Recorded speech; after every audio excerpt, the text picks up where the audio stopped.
So ending effleurage here at the axilla, I'm going to move to the next stroke, which is kneading. There's only one kneading stroke for the cervical spine. So I'm going to move my hands back up into that lateral line where my hands are in the big V across the nuchal line. And the reason we are starting at the nuchal line for all of these strokes for the cervical spine is just like with the lumbar spine, this is the most proximal attachment for all those cervical muscles. So we're going to be here with our big V, and we're going to do kneading. So I'm going to break it down into 3 sections and then show it a little bit more fluid. So in order to knead properly, you're going to compress in a little bit with your hands.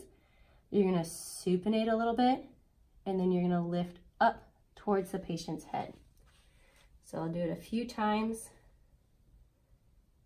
Compress, supinate, lift. Compress, supinate, lift. Then I also want to show you that a little bit more fluid when you bring all those components together.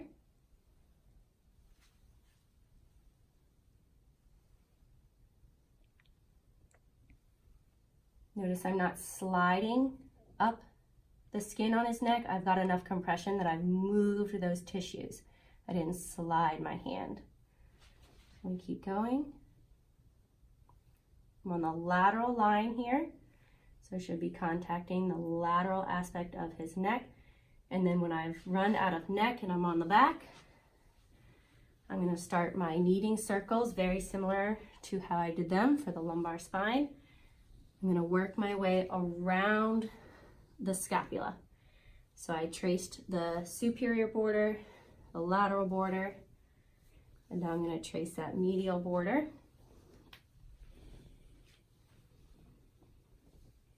And then when I'm back on the neck, compress, supinate, and lift again.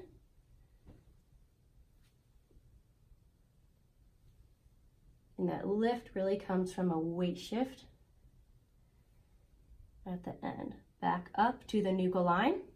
Then I'm going to move to my medial line, still being able to contact the nuchal line, making sure I'm starting high enough.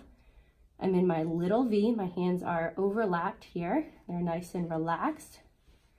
Same thing, I'm going to break it up into components. Compress, supinate, lift. Compress, supinate, lift. Now I'm going to make it more fluid.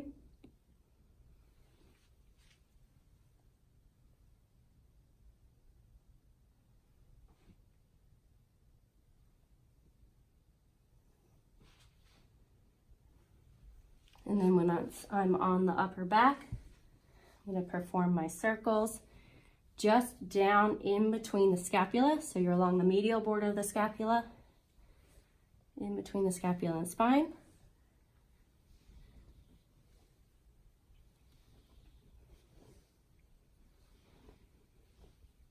I'll get back onto the neck, come back into my small V, compress, supinate, lift, compress, supinate, lift. Make sure you go all the way back up to the nuchal line.